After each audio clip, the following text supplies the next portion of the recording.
Let's give it a moment. See if anybody's online tonight. See what the good folks of America are doing right now.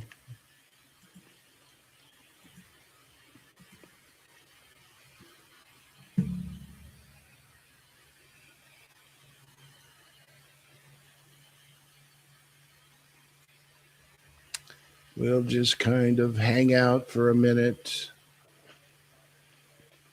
and look at what's going on in the world.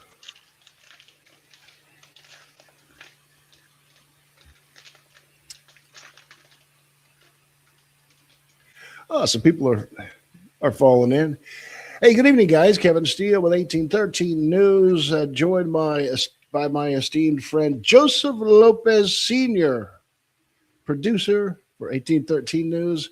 I'm here for some news talk and news rant of sorts of all kinds. A lot of things going on right now.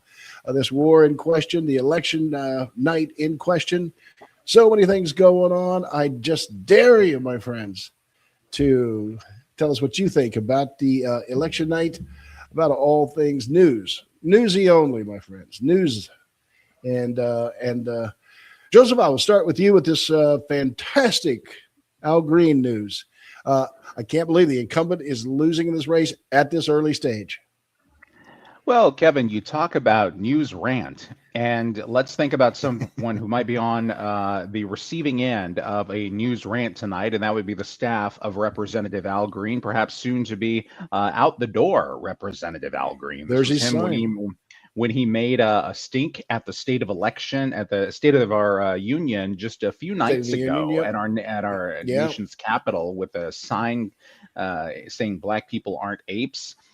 Quickly escorted out of the gallery, and we kind of saw this perhaps as a bit of a Hail Mary, because word had circulated among the Houston community, Kevin, that Christian Menifee, the former Harris County attorney, a young guy, very up and comer, was vying for Al Green's seat in the new Texas Representative U.S. House District 18. And as we take a look at the latest results here, we have just over 67% of the vote in, and we have Christian Menifee, the young hotshot, leading longtime Representative Al Green, 48.8% to 43%. Of course, if you don't get above 50, this will trigger the runoff in May. But my gosh, Al Green, it looks like that stunt might not pay off, Kevin. Couldn't happen to a nicer guy, and look at that. Seems to be a lot of interest in this Whitfield gentleman. Would be an interesting thing if a historically blue district were to switch red. I don't know that much about Christian Menifee. I do know that Congressman Al Green has become a farce over and over again, thrown out of the State of the Union last year, and then again this time. So not unusual to see, again, controversy swirling around Al Green. And personally, I'm okay if he loses tonight. I'm okay with that.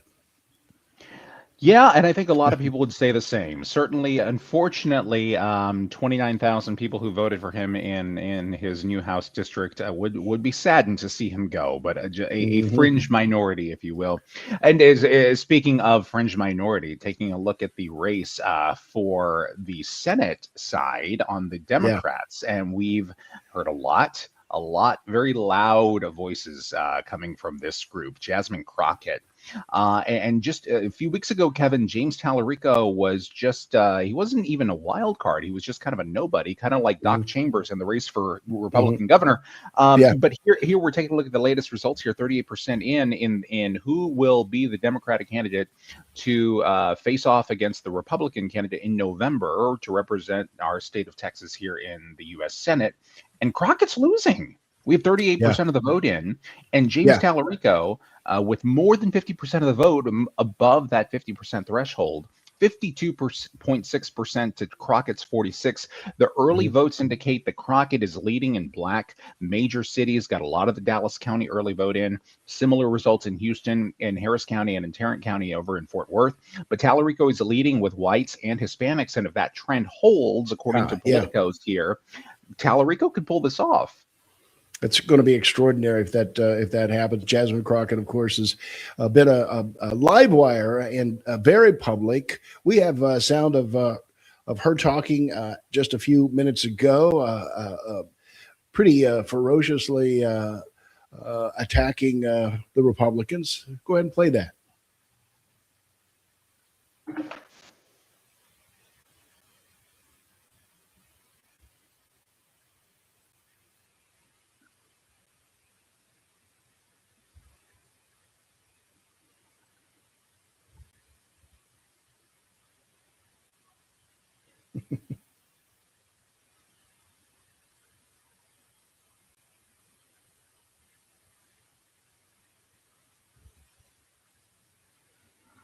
Cheating, Kevin? Surely not. Surely not. What's ironic is that the Republicans, of course, have got a great many stories of the allegations of cheating, as you know very well, my friends. And I can hear, I can see some of you. You can't hear a thing, Martha. Turn this up. Turn up your stuff. See if that helps. We should be. We can hear each other. We should be able to get out there. Tara Cool, thanks for joining us tonight. Just the questions surrounding the whole idea of cheating at the polling place, an issue that the Republicans have swarmed around and trying now to pass what is called the SAVE Act. This SAVE Act is supposed to make it harder to cheat and require photo ID to be able to vote. These important issues. There has been a roadblock. U.S. Senator John Thune has been reluctant to go nuclear, as it were, with the filibuster. And as a result, supposedly, the last I heard, which I think was just yesterday, it's only Mitch McConnell standing in the way on the Republican side. Otherwise, this could happen, actually. The SAVE Act, which supposedly would dramatically increase election integrity. Does everybody else hear us okay? Give us a little shout there in the box, if you would. Yeah. Let us know. Make sure we've got our audio working. Give us a shout. And while you do that, Kevin, we have some major breaking news here. Kalshi, which has a tremendous track record of projections, now going with a 99% projection that James Tallarico will upset Representative Jasmine Crockett and be the Democratic Senate nominee come November. 99% projected winner, Kalshi, going with this. Just would be a stunning upset. And as we look through this, I'm flipping back through the data now. Let me take a look at the latest numbers that we have in from the state of Texas. I'll share this with our audience now. We now have 43% of the vote in Tallarico, with that lead 53% to Crockett's just under 46. But again, we've seen this kind of evolve, Kevin, haven't we, from the major legacy media players calling the races now to Polymarket and Kalshi and others really using their data and their analysis to really make those laser focused and often correct decisions, and some leaning on the audience to do it, some utilizing their data, and they're going with it. They are saying Crockett is no more, and she will not be a candidate for Senate in the great state of Texas. Kevin, you'll have to forgive me. I can hear the cheering outside of my room here in the great city of Houston. But this is already making waves. We may have to check the Richter scale here in just a moment. Incredible news emerging live here. If you're noticing a tremor, it may be from the stomping of Jasmine Crockett herself, who's a very strong-willed, very out there lady. As you know, she holds nothing back, and so it's going to be extraordinary for the Democrats if they were able to put James Tallarico in the driver's seat against a Republican, and we don't know who it'll be. Will it be the incumbent, John Cornyn, or has Texas Attorney General Ken Paxton built enough steam to be able to take on and beat John Cornyn? In the early numbers, John Cornyn has the lead with more than 50% of the votes. I'm only showing 17%. You have other results. What are you showing, Joseph, for the latest results from the state, from the state, basically? Yeah, we're leaning on the state data that's coming in, that's being calculated by the Associated Press in real time. We're now at nearly 41% of the vote in, and we don't have a clear front runner, but Cornyn is with a narrow lead right now, as you can see on your screen, folks. Nearly 43% of the vote with incumbent John Cornyn to Ken Paxton's 40%. Yeah, Wesley Hunt.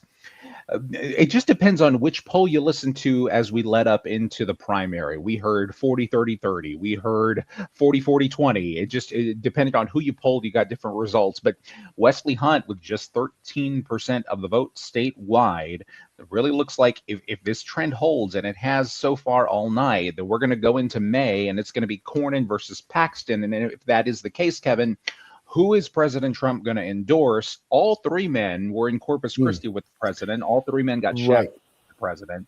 And are we going for a legacy, or are we going for a little bit of change? Because Paxton has a little bit of baggage himself. Interesting. Amy Dansby says, we need Ken Paxton. We need Ken Paxton. Definitely Ken Paxton has endeared himself to Texans in the sense that he's been able over time with the lawsuits to protect conservative rights across the country. He's been able to endear himself to a whole lot of Texans. A lot of Texans have said that John Cornyn has become a rhino and is not a reliable vote with the Democrat or with the Republican Party. And as a result, some people, but look at that. The numbers show a very close race nonetheless. Some believe, and I'll just put this out as a final point as I begin to lose my voice, my friend. I'll put this out as a final point. Ken Paxton brings along with him an impeachment process in the state of Texas. He brings along with him allegations that have so far been unproven, but along with bribery and other allegations, there's a lot of baggage that Ken Paxton brings to the race. And a lot of people thought that James Tallarico might, if he were to win, which it looks like he's going to, might have a chance to chip away at the traditions there of Texas, always, going with a Republican candidate. And as a result, might just have a chance to win, turn the state blue. He might. So let's take a look at the live Polymarket odds. Again, this is real-time betting, and folks, we've seen Polymarket be very accurate, very spot on with its predictions. Certainly, 2024 presidential election and what we saw in 2025. Let's take a look here. Tallarico versus Paxton. Just trying to find some real-time data that might give us an indicator of how people are or how people are feeling. Tallarico and Paxton, Tallarico and Cornyn. You see a lot of people placing their bets. Crockett versus Paxton, Crockett versus Cornyn. So you see a lot of people having fun with this. But as we go back, let's take a look at the data again. Again, Kalshi is so far the only one calling it. All right, we have a slightly updated total, just under 44% of the vote in on the Democrat side. Tallarico maintaining that lead, Kevin, 53% to Crockett's 45.9. Really incredible. And as you take the wheel here, I'm going to see if we have any latest sound bites from these two individuals holding watch parties tonight. Tallarico spoke in Beaumont, Texas, just a couple of weeks ago, maybe 3-4 weeks ago. And a lot of my dear Democrat friends with who I ferociously disagree politically, but like personally very much, said that he was very impressive, that James Tallarico came off as a strong, confident candidate who might be able to carry the Democratic flag, and they felt very good about it. He's just a couple of blocks away from my location here where Tallarico spoke. So he worked the polls. He really, in terms of the retail politicking, he actually got out there and really worked hard. Video you see of him here. Looks like he's maybe bringing some donuts to somebody. You can never really go wrong with donuts. You can actually, what is that? Maybe it's tacos. I don't know what he has there. No, they're donuts. And remember, correct me if I'm wrong, the governor of Minnesota, Tim Walz, had the National Guard bring donuts to protesters, anti-ICE protesters, just a few weeks ago. So yes, in fact, Kevin, you can always win that way. You can always win over people with donuts. Yeah. I saw just a few minutes ago numbers from, and our good friend Adam Brooks brings forward the idea who's winning in the Jefferson County chairman's race from the election results here for Jefferson County. I saw just a few minutes ago that in the chairman's race, Brian Markland had the lead on Shiloh Platts. Let me see if I can find the numbers quickly. Probably not, because I would like to, because that's things that work. Here it is, 53-46. The numbers I have, possibly, let's see here.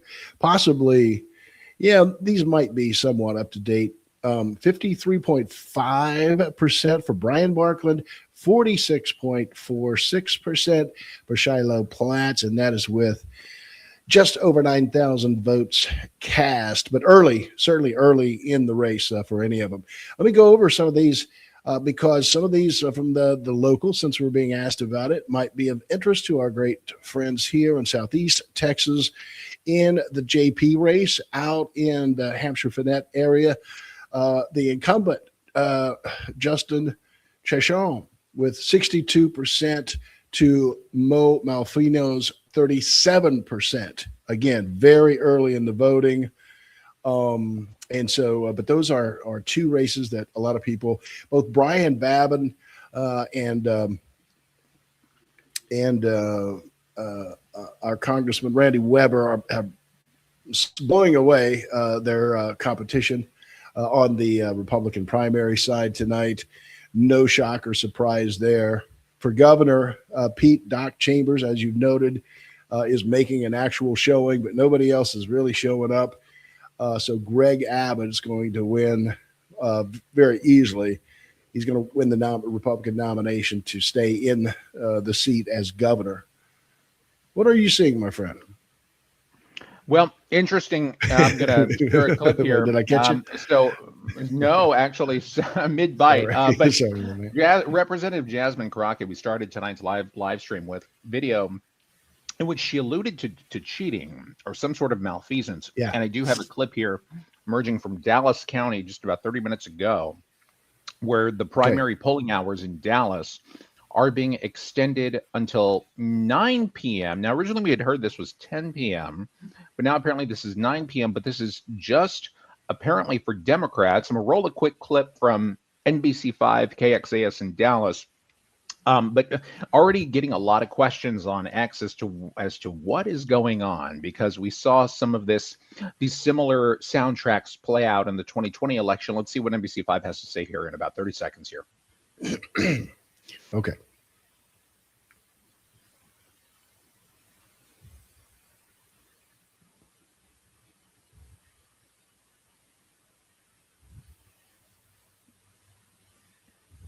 So it's a little bit hard to hear, but County Judge Clay Jenkins in Dallas extending early voting tonight until 9 p.m. So for another 25 minutes. Of course, if you're in line, stay in line. You will be 9 able Central? to vote.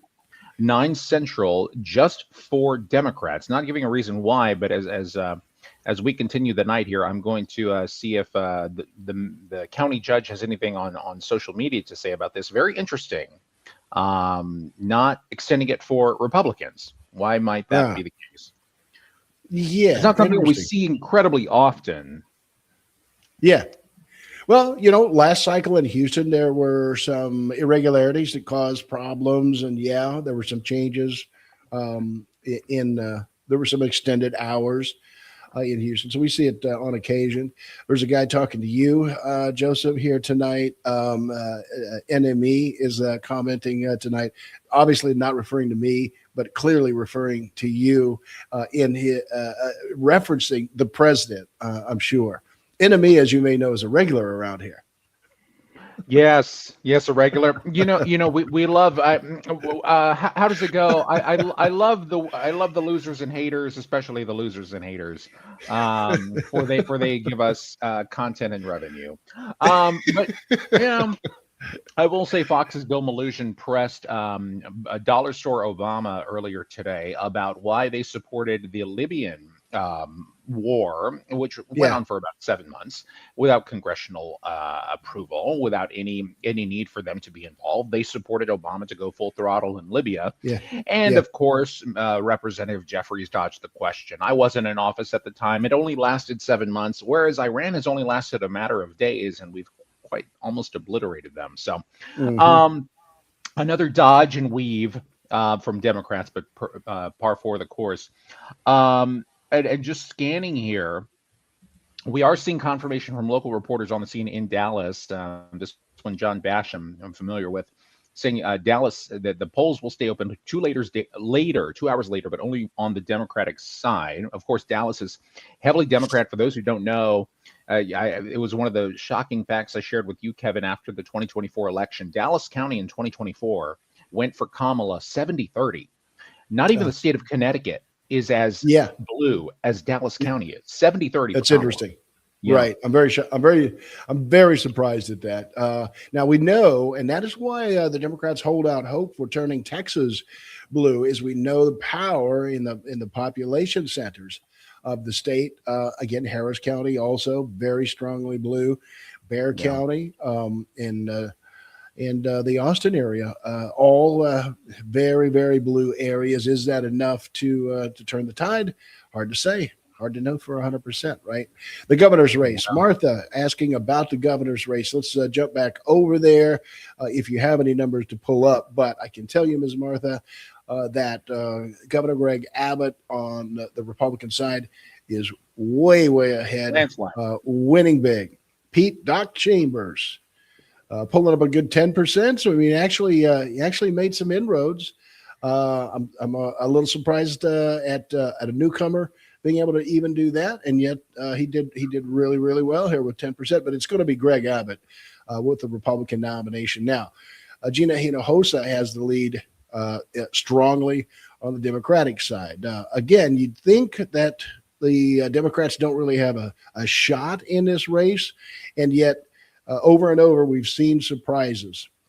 And then when we expect to see surprises, then we don't see surprises. The Beto O'Rourke's come to mind, who notably and famously were supposed to really, really do well in the state of Texas in the Senate race, as you know. Tons of money, millions of dollars kicked into the Texas Senate race on behalf of Beto O'Rourke, and all for naught, because he for a third time still could not pull through. But that's the governor's race.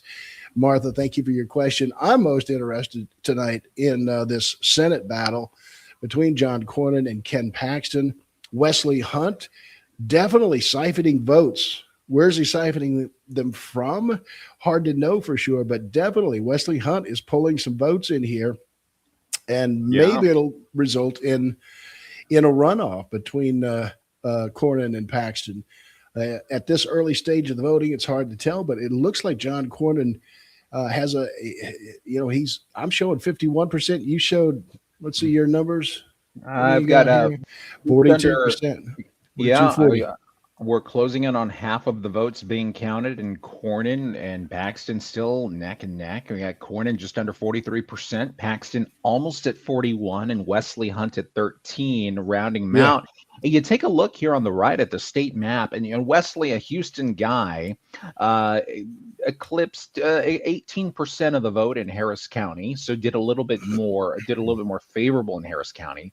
But you go out to like Bexar County, heavily Hispanic, Wesley 9% of the vote. Let's come up to Dallas County 12%, Tarrant County, Fort Worth 13%.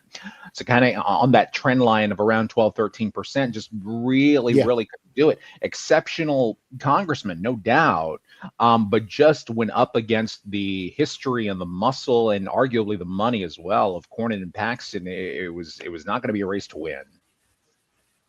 Yeah. Well, we've covered some of the big races so far tonight. We have obviously a whole evening to sort out the final numbers. Let's take a break. We'll come back later in the evening if conditions warrant, if things get exciting. Otherwise, on this page, you'll continue to see updates throughout tonight. Thanks for joining us. Joseph, thank you so much for being here and always bringing great insight. We'll talk to you guys later.